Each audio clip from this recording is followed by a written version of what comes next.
Assalamualaikum warahmatullahi wabarakatuh.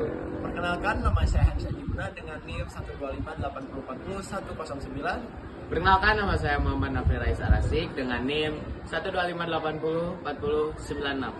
Nah, di sini kami akan menjelaskan terkait tentang logical fallacy itu dari materi matkul filsafat. Selamat menyaksikan. Kita mulai dari fallacy of disjunction. Apakah Napri memahami tentang fallacy of disjunction ini?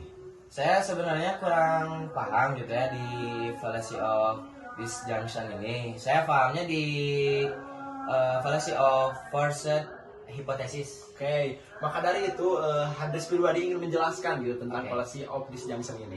Jadi Pri, ini adalah kekeliruan ketika seseorang menganggap dua pilihan itu selalu saling menjelaskan.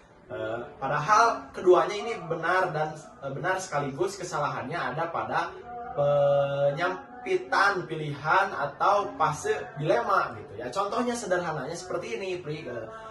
Kamu rajin belajar pasti nggak punya teman, padahal dua kondisi itu bisa berjalan bersama. Oke. Ada contoh lain nggak selain yang tadi? Soalnya Napri kurang paham. Oh, kalau gitu ada, Pri. Kalau Napri ini semester ini udah ikut organisasi belum? Belum, Dri. Soalnya takut IPK Napri turun kalau ikut organisasi. Lah, kata siapa, Pri? Banyak kok mahasiswa yang aktif organisasi tetap IPK-nya bagus. Enggak, Dris.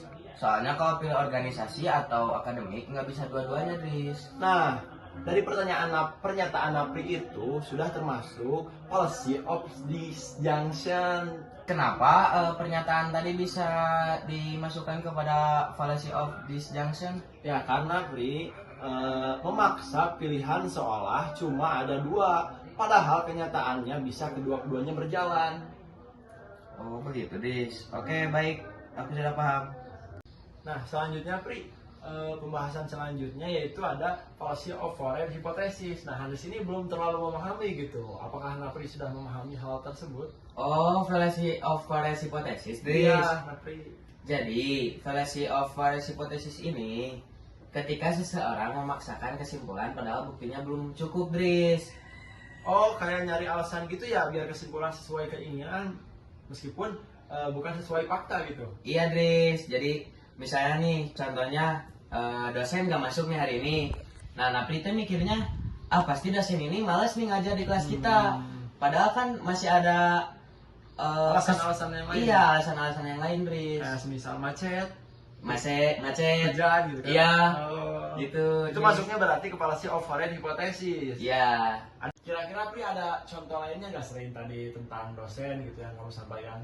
Ada, Dris. Contohnya kayak misal hari ini ada matkul nih. Nah, terus Napri masuk ke kelas. Nah, terus Napri teh merhatiin Handris, kok Handris diam aja gitu ya, jarang ngobrol. Apakah Handris hari ini lagi marah ke Napri atau gimana?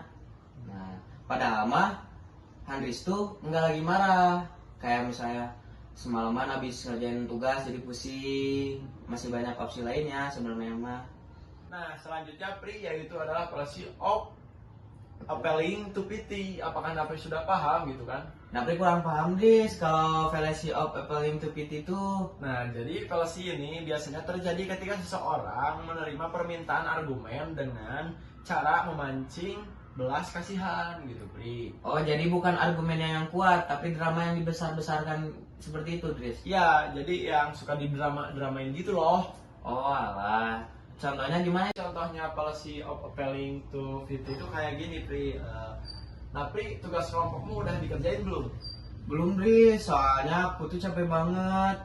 Terus aku sedih, tugasnya numpuk, banyak banget. Masa kamu tega sih nyuruh aku ngerjain tugas juga? Itu bisa masuk ke fallacy of appealing to pity. Nah, jadi seperti meminta dimaklumi atau dengan alasan menyedihkan, padahal gitu kan tidak menyelesaikan kewajiban yang seharusnya. Oh, seperti itu, Dris. Iya, Pri. Baik. Jelas gitu yang Napri sampaikan tadi terkait tugas kelompok yang belum dikerjakan itu seharusnya memang sudah bisa dikerjakan, tidak menjual belas kasihan seperti itu, Pri. Oh, seperti itu, Dris. Iya. Baik, terima kasih, Dris. Iya, siap. Yang selanjutnya itu adalah pembahasan tentang penutupan, yang dimana dari ketiga pembahasan yang kita udah bahas, kita akan simpulkan, yaitu seperti disjunction, correlational hypothesis, appealing to pity. Apakah Napri ketiganya sudah memahami? Alhamdulillah sudah paham, Riz. Jadi fallacy of disjunction itu memaksa dua pilihan, seolah tidak bisa dua-duanya, Riz. Dan yang kedua, fallacy of foresight hypothesis, yaitu mengambil kesimpulan tanpa bukti yang cukup, Riz. Dan yang terakhir ya, fallacy of appealing to pity, Riz, yaitu memakai belas kasihan untuk membenarkan argumen mereka. Nah, begitu Pri, bagus. Berarti Napri sudah memahami gitu kan. Semoga penjelasan dan contoh dialog tadi membantu semua teman-teman memahami gitu kan. Dan semoga aku nggak jadi tukang policy-policy lagi kan. Dan kamu pun juga kebanyakan policy-policy mulu gitu kan. Iya, siap, Riz. Sekian penjelasan mengenai materi dari filsafat tersebut. Salam mahasiswa. Salam. Hidup perempuan yang melawan. Hidup. Salam ilmu politik. Salam. Salam Fisip UIN Bandung. Salam. Ilmu Politik. politik. Ilmu. Ilmu politik. Bravo, bravo, bravo. Bilahi taufiq wal hidayah. Wassalamualaikum warahmatullahi wabarakatuh. Anda lihat muka saya ini cerah, hidup saya bahagia. Oh enggak dong. Anda sendiri yang sampai hari ini masih di dalam kasihan.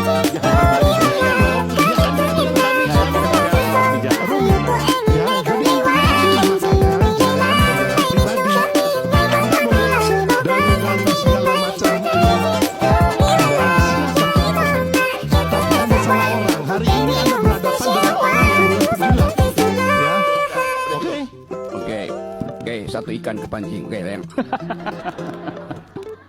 Saya sebut tadi. Ini kan manusia pecundang yang nggak ada bergunanya buat republik ini.